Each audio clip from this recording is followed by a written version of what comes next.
তারা প্রডিউসারের গলায় ছুরি দিয়া তারা মনে করেন তাদের সেন্ডো গেঞ্জি ডাইঙ্গার থেকে তাদের কিনা দিতে হয়, স্যান্ডেল থেকে তাদের কিনা দিতে হয়, ঠিক আছে?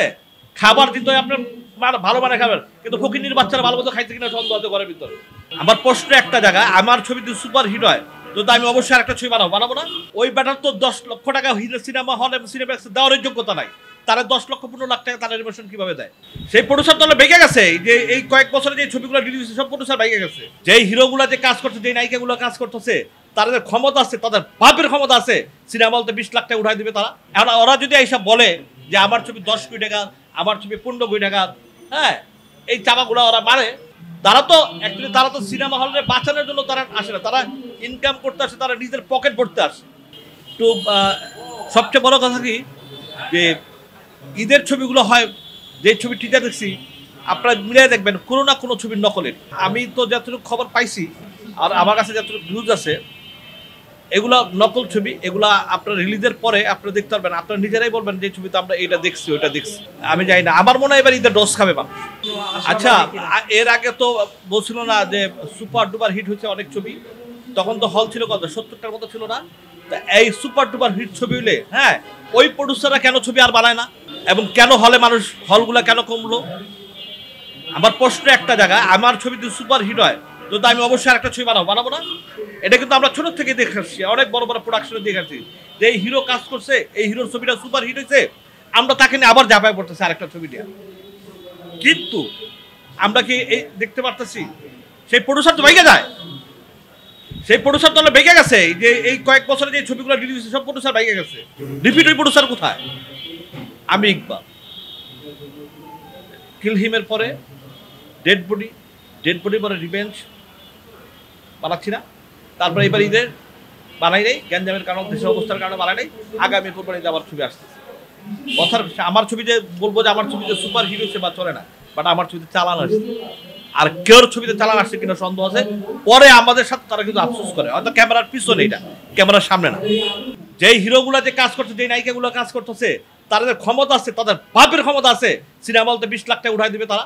প্রশ্নই আসে না। চালান তো দূরের কথা, ঠিক আছে? তারা চায় বসে আনে 20 লাখ, 30 লাখ, 40 লাখ, হ্যাঁ। আর আমাদের কিছু লোক আছে, জানি না কোথা থেকে তারা কিভাবে পয়সা টসা কিভাবে ইনকাম করে, যায় না, তাদেরকে নিয়ে ছবি বানায়, লসের পরেও তাদেরকে নিয়ে ছবি বানায়। ছবি আমি তো একটা কথা সুন্দরভাবে উদাহরণ দিয়ে গেছি, যদি আমার ছবিটা ভালো হইতো তাহলে তো আমি আরেকবার ছবি বানাইতাম। ওই প্রডিউসারগুলো, দুই ছবিগুলো সুপার হিট হইতো, ওই প্রডিউসারগুলো ছবি বানাইলো না কেন? রিপিট ছবি কেন বানাইলো না বলেন? আপনার তো গত ঈদে অনেক ছবি সুপার হিট হচ্ছে না আপনাদের পক্ষে? এটা আপনাদের ইউটিউবে হয়েছে। বাস্তবে আপনারা কত লোক জানেন কি জানি না, কারণ তাদের ছবির বাজেট থাকে প্রচন্ড বাজেট। সেই বাজেট আসতে হলে 1 বছর 2 বছর সিনেমা হলে, সিনেপ্লেক্সে সুপার ডুপার হাউসফুল থাকতে হবে, একটা সিট খালি থাকতে পারবে না। তাহলে সর্বোচ্চ 3 কোটি টাকা পাবে 1 বছর যদি সুপার হিট হয় একটা প্রডিউসার। এখন ওরা যদি এইসব বলে যে আমার ছবি 10 কোটি টাকা, আমার ছবি 15 কোটি টাকা, হ্যাঁ, এই চাপাগুলো ওরা মারে। কিন্তু ছবিগুলো আমরা জানি, ছবিগুলো আমরা দেখলেই বুঝতে পারি যে ছবিটার মান কত। 3 কোটি, 4 কোটি, 5 কোটি। 1 বছরকে সুপার হিট ছবি হয়েছে? সুপার ডুপার হিট কি 1 বছর ছবি হয়েছে? হয়তো 1 মাস। 1 মাসে কি 1 মাসে 1 কোটি টাকা উঠে কিনা সন্দেহ আছে সিনেমা বলতে আর সিনেপ্লেক্স থেকে। এইগুলো আমাদের অনেক কিছু বুঝতে হবে। এগুলো সব কিছু সুন্দরভাবে টেকনিকভাবে আমাদের সিনেমা বানায় যেতে হবে, যাতে সিনেমা হলগুলো আমাদের বাঁচাইতে হবে। হ্যাঁ, নির্বাচন আমরা এই আর্টিস্টদের যে পেমেন্টটা, সেই পেমেন্টটা দিতে হবে 10 ভাগের। এখন যারা নেয় তার 10 ভাগের 1 ভাগ দিতে হবে।